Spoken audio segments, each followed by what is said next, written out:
Welcome to Emerging Franchise Brands, the podcast that introduces you to the visionary founders of America's fastest growing franchise opportunities. We'll also hear from industry pros as they share insights on what it really takes to achieve the elusive milestone of 100 plus locations. I am your host, Frank Fumey, founder of I9 Sports, and my 20-year journey from inception to acquisition has given me a unique perspective on how to succeed in franchising. Join me as we welcome today's guest. Well, hello everyone and welcome to Emerging Franchise Brands. Today's show, I have visionary founder Adam Rice of ISI Elite. Adam, how are you? And welcome to the show. Amazing. Thanks, Frank. Appreciate you having me on. Yeah.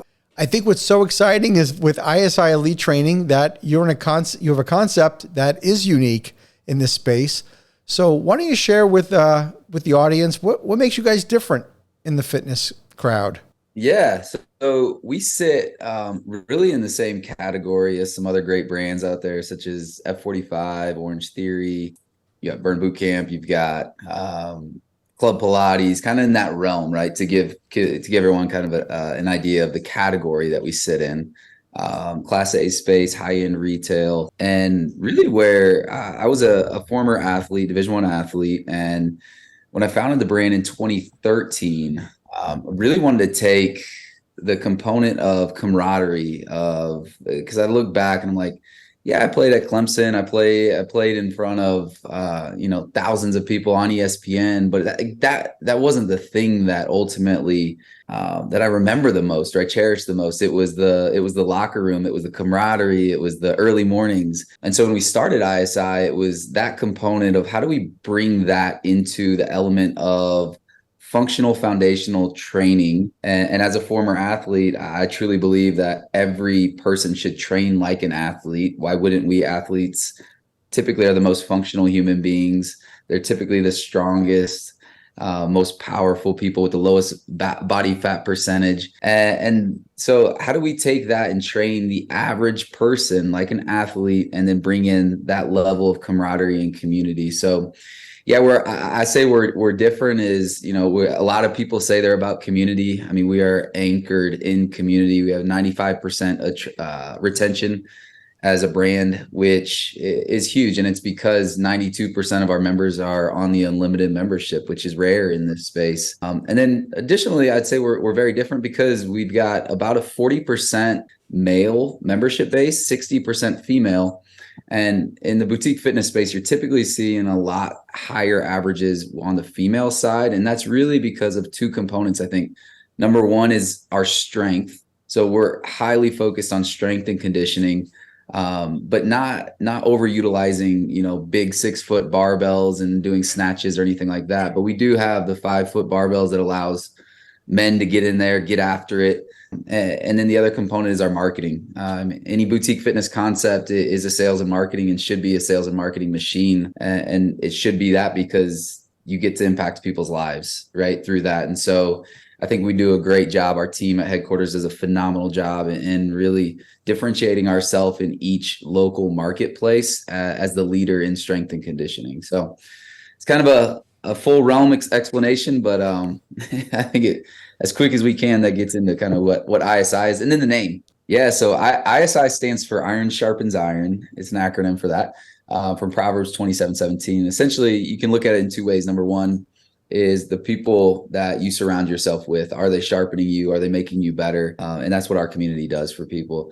And then at the end of the day, you can't sharpen iron without friction. And so knowing that every single one of us, if we're going to get into a physical fitness routine, if we're going to, put ourselves in these circles, then most of us want to go to the next level in our life. We want to be a better mother, husband, father, entrepreneur, coach, whatever it is. And it's going to take friction. It's going to take resistance to get to that next level. And so I think that is really the heartbeat of our organization is there's this level of grit, and our members want to come in, they want to get after it, and they want to do life with others. That's awesome. You know what impresses me? When entrepreneurs like yourself are not afraid to get into a crowded space. And what I'm curious to know is what made you say I'm doing this? Like, how did the concept become born? What Yeah. What was going through your head? Where were you in your life at that time? Like, how old were you? What were you doing? How did that whole thing come to be? So it's interesting. A lot of people ask when did the brand start, and I say when I was 16 and completely overweight. I was a really good baseball player in the state of Iowa, but I was about 80 pounds overweight, and I had dreams of going to play for the Iowa Hawkeyes.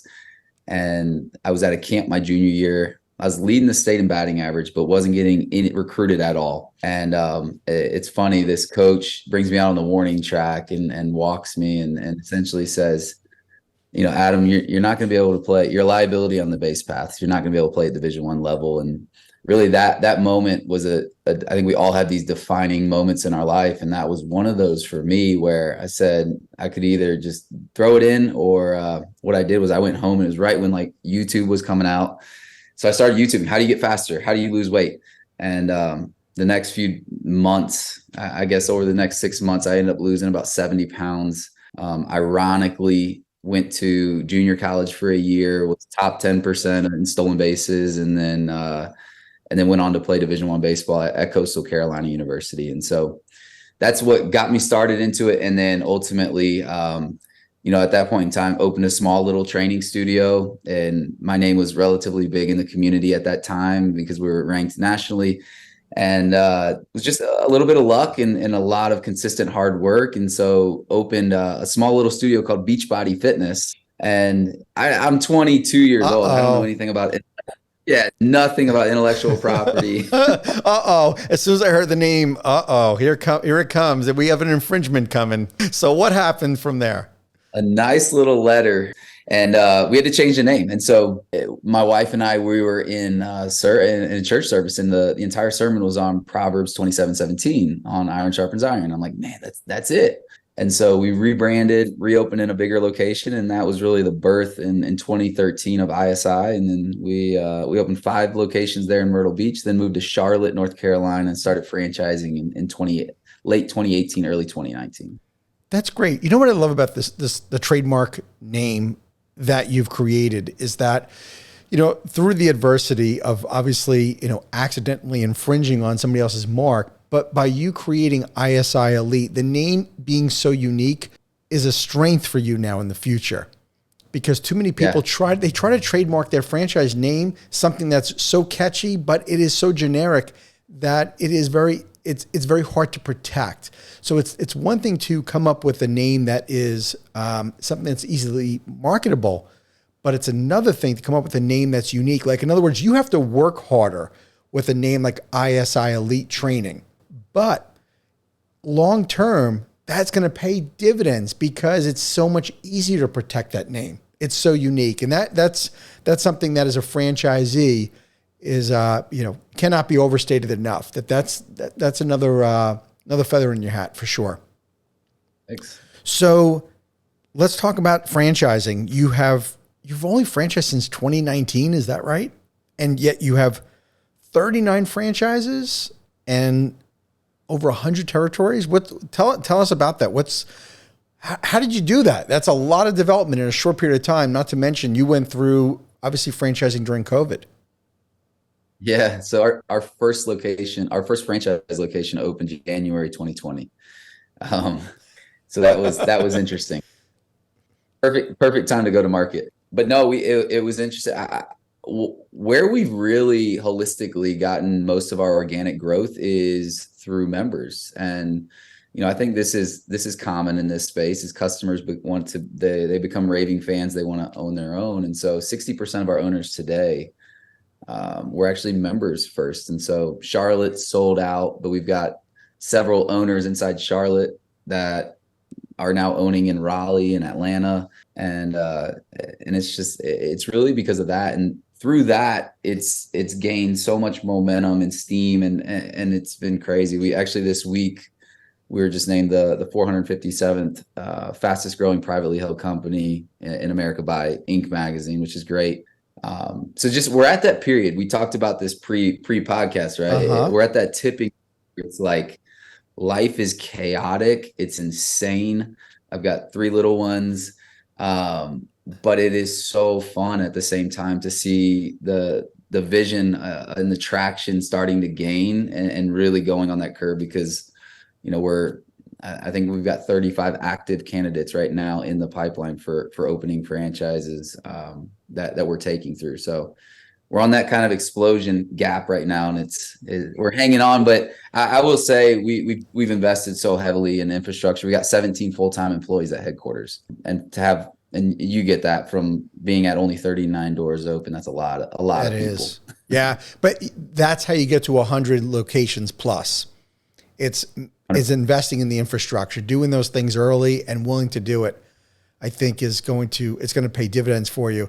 Not to mention, I've got to say though, I love just the energy and passion that you have in the business, and you recognize that you're on this rocket ship right now.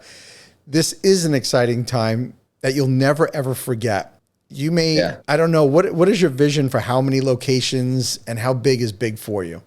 Yeah, we operate off the EOS system. So we're very, very locked in on our 10-year, 3 years. So our 3 years to get to 400 locations open or developed by, open or awarded by 2025.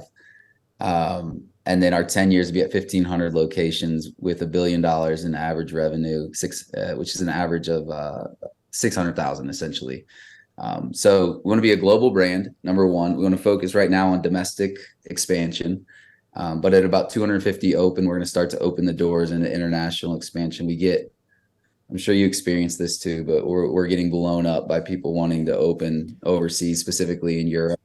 But it's having patience and doing it at the right time. And I think being disciplined in that. I absolutely agree with you 100%, Adam. As a franchisor, one of the biggest challenges is telling people no, because when they're knocking on your door, especially overseas, you want to do it. You don't want to tell somebody no. You want to expand and grow, and you got dollar signs lighting up. Your eyes are lighting up with the dollar signs, and you think about what a bigger impact you could make. But it has to be the right timing, because it could go all wrong growing globally when you really haven't taken care of home first. We experienced something very similar to that during the Great Recession, where a lot of franchisors during the Great Recession were running overseas. I remember that where we had trouble selling domestically, we did not change our focus. We were like, it doesn't matter if there's a recession here. We knew, well, obviously there's going to be a recession that's going to expand, globally. But that was like that was the hot button. Back in 2008, 2009, we got to start going global, because people were trying to run to greener pastures, but you got to take care of the infrastructure first. You can't just go saying, I'm going to escape to somewhere else. But I love that you have that vision. It's going to take something really special for you to get to that 1,500 units and go globally. It's going to take constant innovation, right? Not just marketing and having, a raving fan base. What is it going to take from an innovation standpoint to be able to expand and to keep that edge versus the competition, since again, you're in a crowded space? What are your thoughts on that? Yeah, so we have an entire technology philosophy that, number one, we make decisions through the lens of two things. Number one, does it make our franchise partners more money, and does it make their lives easier? So it's got to filter through those two things for us to move forward with any innovation, any technology. Then where we're really like going against the grain is we're seeking innovation, and we're highly innovative in technology on the internal side, meaning business operations, KPI dashboards, visibility to metrics, like all of that on the internal side, non-consumer facing. Because I believe that when we innovate through technology, it has to enhance the one-to-one experience, not replace it, where a lot of brands, and not right nor wrong, it's just a lot of brands are highly focused on replacing the human beings, and that's just not who we are. So we're really cutting our teeth and putting a flag in the ground and saying, like, we're going to stand for the depth of a relationship, because that's where retention comes in. And I truly believe, that's, some of my faith, but like, we're meant to do life together as humans. That's why we were put here. And I think when it comes down to that, if technology is going to replace a human, we are not in that realm. So it's why do we not have heart rate monitors on the screens? Why are we not replacing, coaches with live workouts on the TVs? Why do we not have a virtual training component of our brand. And it's really because of that is like, we're gonna be one-to-one in a group setting, obviously, but we're gonna have a relationship. We're gonna do life together. We're gonna do community, and that's really where I think if we stay true to that, and it's in our name, then that's where we'll win. And from an innovation standpoint, we've really set up, just from a product standpoint, we've really set ourselves up, I think, to win, to be agile. So none of our equipment plugs in the wall. Our equipment package is $42,000. And then additionally, our floor space is open. So when that thing does come, we can be first to market, whether it's a bungee cord system that hangs from a wall or whatever. Whatever it is. I would say, but it's interesting because I always tell people, like, look, we're not different because of the workouts we do. We're different because of the coaching. People have been doing squats, push-ups, burpees, thrusters for hundreds and hundreds of years. So we're not highly innovative in that, and you don't need to be. It's what works. Right. But getting someone the door and the depth of that relationship, and no one knows how much you care until they don't care until they really know how much you care about them, right? Yes. And so we have what we call a green star experience internally, and that's everything from the time someone walks in the front door to the time they leave. And that includes, and there's a science behind it. There's 3 points. When someone walks through our door, at the front door, not inside, at the front door with it propped open, they're getting a high five by their name with eye contact. So we're getting physical connection. We're getting eye contact, meaning, hey, I see you, right? Because most people don't feel seen. And then we're saying their name, which is everyone's identity. So these little things for us, they're so controllable, and it comes down to care, and it's what, honestly, at the end of the day, has been separating us and why we continue to see record growth. I knew you had to be doing something special to have a 95% retention rate. I mean, you've got to be doing something remarkable that's different. And it comes, like you said, it comes down to the people. Using technology to better serve our customers is, I think, that's the right way to use technology, not to replace the person. And being in the fitness industry, there's got to be such a concerted effort on focusing on the training of of your trainers and the staff, to making sure that they're a right fit for your culture for every franchise location. So walk me through that a little bit, because at the end of the day, it is the trainers that are making or breaking the customer experience. Just like any business, it's the front line. Those are the folks that are the reason why customers keep coming back. And we know if we're making money through group or one-on-one training, they got to be able to build that rapport. So what do you guys do in terms of training these coaches or trainers that makes it such an important part of the business?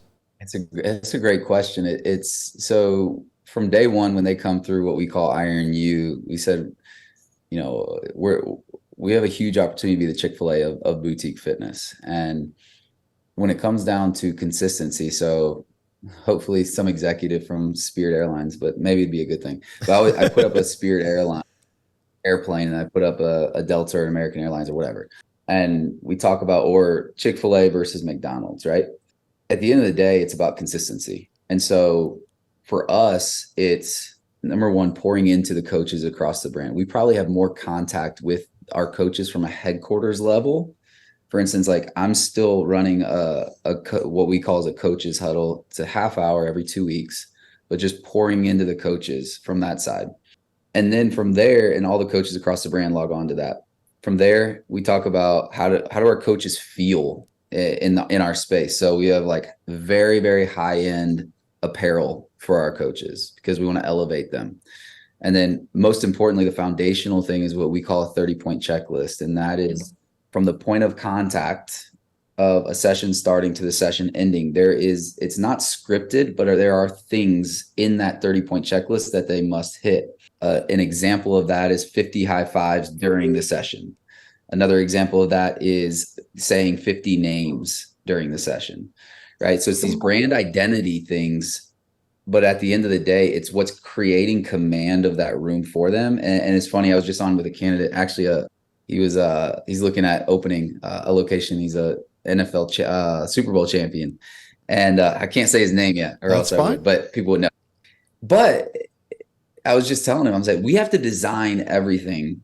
And this is our thought process is how do we make a good coach a great coach? How do we make an okay to good owner a great owner? And that's not only through support and coaching them and teaching them, but the reality is not every owner is going to be a great owner, right? They're going to be disengaged. They may not be the best leader. So how can we create systems, processes, SOPs that are in place to make sure that at bare minimum, our product is consistent no matter where you go in the country. And that's really what we've hung our hat on and dove into the leadership of not only the coaches, but the front of the house leaders in every location. And then most importantly, our owners as well.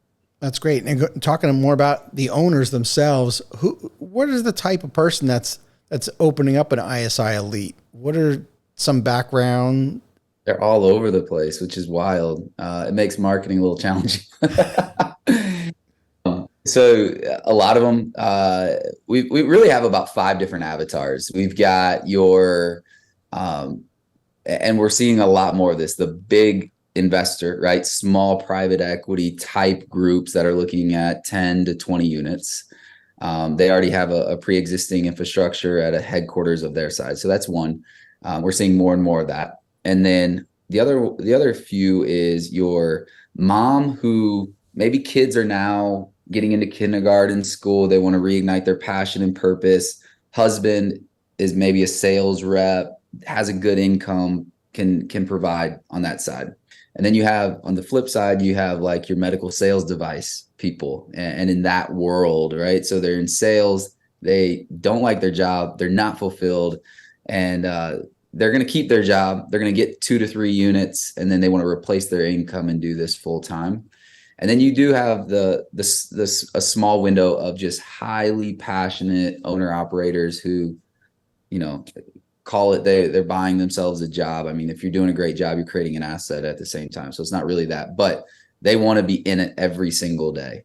And I would say like our sweet spot for where we're seeing the most amount of success is those owners who want to work on their business, not necessarily in their business every day, but they're engaging with their staff. They're not semi-absentee, but they're also not allowing the business to own them. Right. At the same. How many what would you say percentage of your franchises are really owner operated versus, manager operated? 90% are manager operated. That's impressive. Let's go back to earlier. I was saying you'd mentioned to me that you have over 100 territories, but we have 39 franchises. So is that remaining, 61 or so in development? Yep. So we've got about 50% are multi-unit owners. So Holy cow. We're a young brand, right? They're opening. A lot of them are getting into that phase 2 or that year 2. So they'll be opening the second one. So really we're forecasted to be at 100 doors open by the end of next year. So again, almost tripling in size and open doors, which is like, hang on. Exactly. Hang on for dear life. I don't know if you're familiar with the E-Myth and Michael Gerber's book, but he does talk about those when you get to that point where the growth has accelerated so much and it's outside of the owner's control that you have 3 choices. Choice 1 is, you go back to infancy. We know you're not doing that.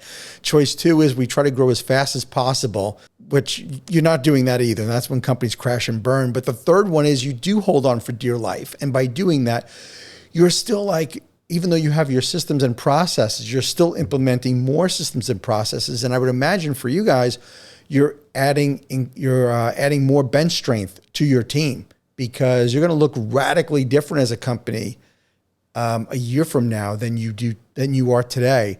What would you say is how do you know when you guys can grow and scale more quickly than you are because you've got these incredible aspirations?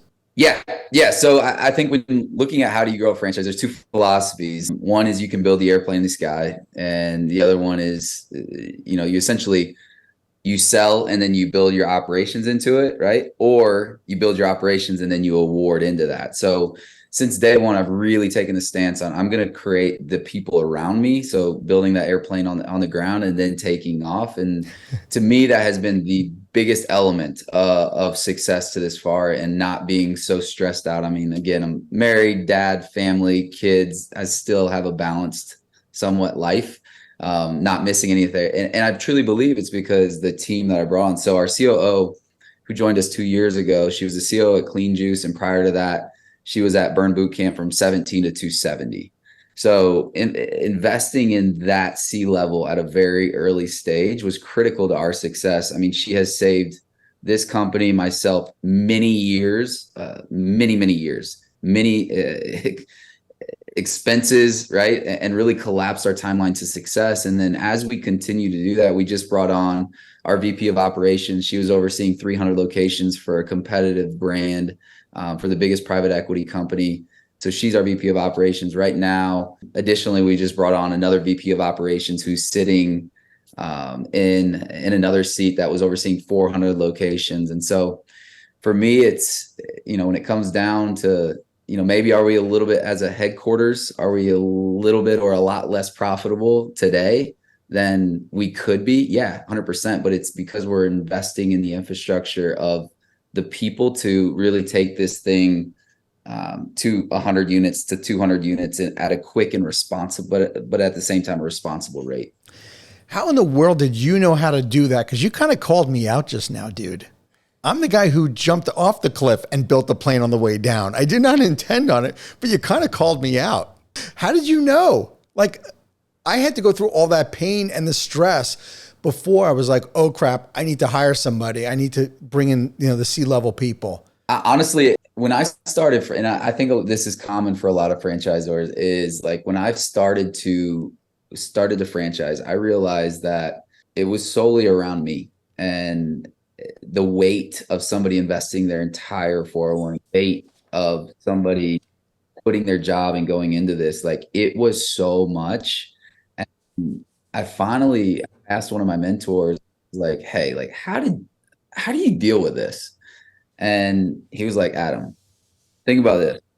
When you go buy an F-150, and if I go buy an F-150, it's the same exact truck, it's same exact manufacturer, but 30 years from now, there's an F-150 that's still polished, that looks beautiful. There's one that's in a dump yard, right? And he said, that's franchising. You can't control the level of execution of the owners. You can control the resources, the tools, all of that. And so you have to release that weight because everybody's given the same playbook. Everybody's given the same opportunity. And he said, the top 20%, you ask the top 20% of any brand why they're successful. I follow the playbook. You ask the bottom 20% of any brand, why are you failing? The playbook sucks. Right. Wouldn't you agree that part of that though is because they probably shouldn't have been a franchisee? Maybe they were too entrepreneurial and they wanted to not follow a playbook. They wanted to put their own stamp on it. And that's really not what franchising it is. If you're a franchisee, you're really not an entrepreneur. You're somebody that really wants the benefit of the business in a box. Yeah. 100%, 100%. And I think we've gotten a little bit more smart in the vetting process, which is that in its own world is hard because you need new franchise partners. But at the same time, we're now saying no to a lot of people. And it's what you have to do, right? Because it creates chaos. But yeah, getting back to I don't even know if I answered your original question. I think for me, it was, I know I don't know everything. And I really looked at it as like, I know how to open a facility. I know how to open a multi-unit, but I have no idea what franchising is. And this was me, 4 years ago. So I constantly surrounded myself around people who had already been there to try and collapse that timeline of success. And so when I had the opportunity to bring on Amanda as a COO, I mean, I did everything I could to make everything work to bring her on, and so incredibly blessed and grateful for her coming on and being a part. And we're a big part of what we're doing today is because she's been a part of this. And now the entire headquarters team outside of franchise development reports obviously through different leaders, but really rolls to her on that side. Wow, that's great. Your success is not a surprise to me. You're doing all the things right, infrastructure wise. That's fantastic. Let's talk a little bit about the facilities. So because the fitness space is so crowded with so much competition, I'd like to give the audience a feel for really how big is an ISI elite training facility? What does it entail? Yeah. Yeah. So we're anywhere from 2,400 on the square feet on the small side to about 3,300 square feet. We're in Class A real estate, meaning we're anchoring in with synergetic brands such as Whole Foods and Publix shopping centers and different brands like that. You walk into the space in a high-end lobby, and then really you walk through two glass doors, and you're now into the training floor. The training floor has turf running through the middle.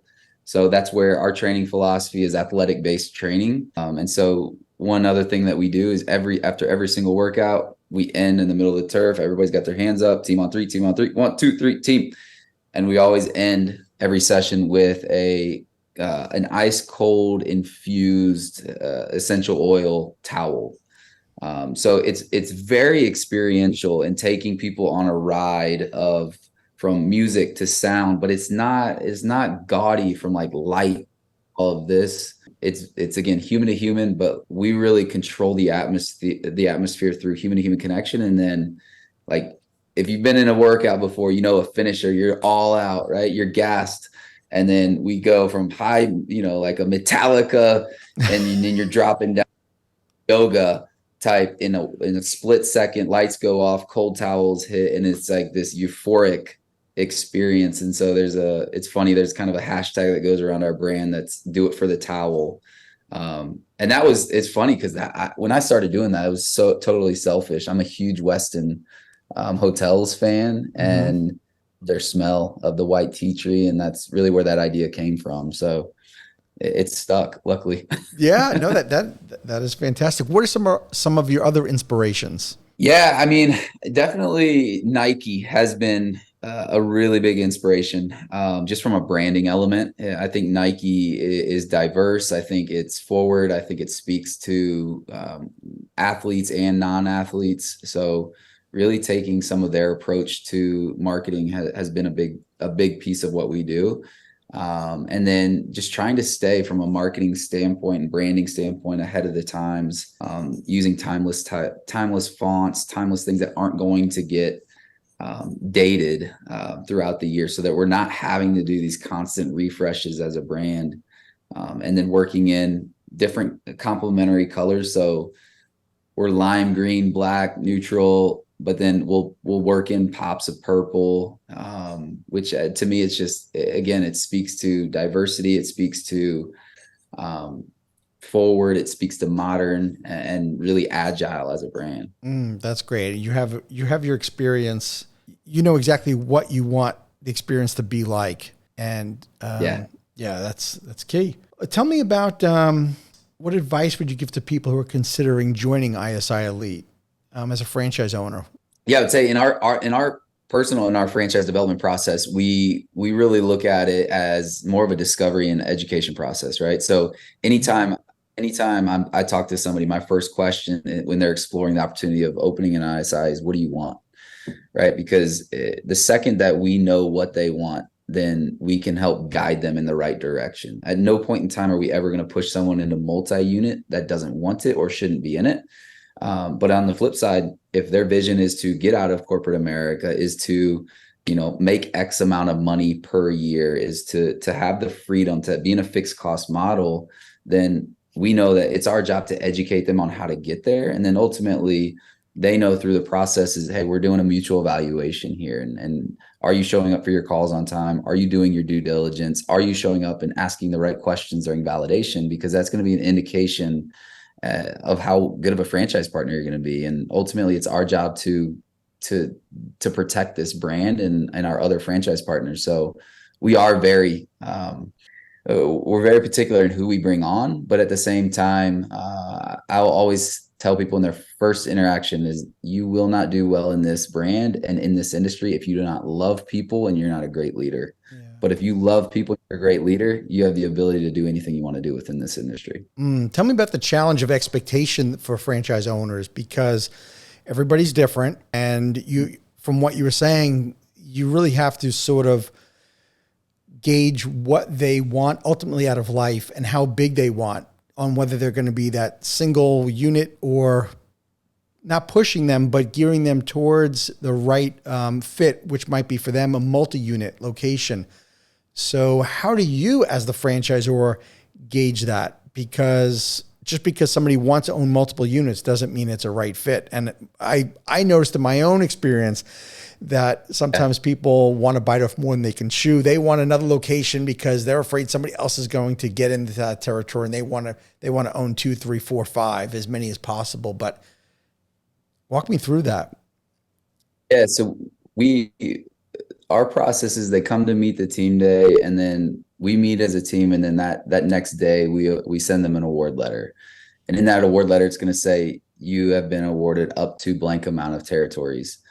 The way that we make that decision is, number one, financial capacity, right? So do they even have the financial means to do 2 or 3 or 4 or 5? Number two is, what is their vision? And then we look at their experience and what we believe is their capacity. So a lot of times it's very untypical, unless they have franchising experience, for us to award more than 3 units at a time. Number one, we don't want to lock up territory and not have them open. That hurts the brand, that hurts our other franchise partners. But we also don't want somebody to invest that amount of money and then dissolve their locations, because the franchise fee is non-refundable. So at the end of the day, we want to do what's best for them and what's best for the brand. And, I think that's always, it's one of our core values, is do the right thing. And the right thing's not always the easy thing, but the right thing's always the right thing. Wow. If you stick with that mantra, you're going to be A-okay going forward, because the bigger this company gets, the harder it is to continue to do what's right, not what's popular, right? When you're leading a huge team. So with that said, Adam, I'm not surprised. I'm looking at some of the accolades here. So Franchise 500, Entrepreneur Magazine, 2023. Also in the Entrepreneur Franchise 500, I guess you were part of the top and emerging franchise last year. And also the Inc. 5000. So that must have felt pretty good. You've got some incredible accolades in a very, very short time. Yeah. I mean, it's cool. It's, I guess, validation that you're doing the right thing, in a way. It's cool to be some brands that, I'm sure you experienced this, some brands that you've respected and been a consumer of for many years, and now you're in the same category and same conversation as them. It's pretty rewarding to be at that. A lot of times you got to be like, wow, it's crazy. I'll say this though, is like, the most visionary founders, if they don't have the right people around them, our headquarters team is phenomenal. Our franchise partners are rock stars, and no founder would ever have the ability to do what they do without a great team around them. And so I think oftentimes I get a lot of the credit, and I hate that our team doesn't get it as much as we do as founders sometimes. But so any opportunity that I can take to really shout them out, I think is definitely valid. Well said, my friend. I usually end the podcast by telling folks, I have this thing I call the tip jar, where we give advice to other franchisors. But I think you just said it best right there, that it's making sure that you have a great team around you. That really is phenomenal advice. And can I be so bold to say that would be the best piece of advice for an aspiring franchisor? Yeah. You can do a bunch of stuff, but if you don't have that, you ain't going nowhere. You're not going anywhere, right? I agree with you, man. Well, Adam, I appreciate your time, and thank you so much for being on the show. I am going to keep my eyes on ISI Elite Training. You guys are going places, man. You guys will be at 100 locations before you know it, but more importantly, you've got something to be a great culture, and it's really the reason why you guys are going to be successful. I appreciate it, Frank. All right. Well, thank you, Adam. Thank you for tuning into the Emerging Franchise Brands podcast. For additional insights, guest applications, and to stay connected, visit us at efbpodcast.com. The Emerging Franchise Brands podcast is for entertainment purposes only, and the views expressed do not necessarily represent those of Emerging Franchise Brands, its host Frank Fiume, or Emerging Franchise Group, LLC. Any discussed franchise or investment opportunity requires thorough investigation, obtaining proper disclosure documents, and expert consultation before making any investment decisions. The podcast and its host do not offer professional advice or endorsements, and they hold no responsibility for actions, representations, accuracy, or consequential damages related to the podcast content.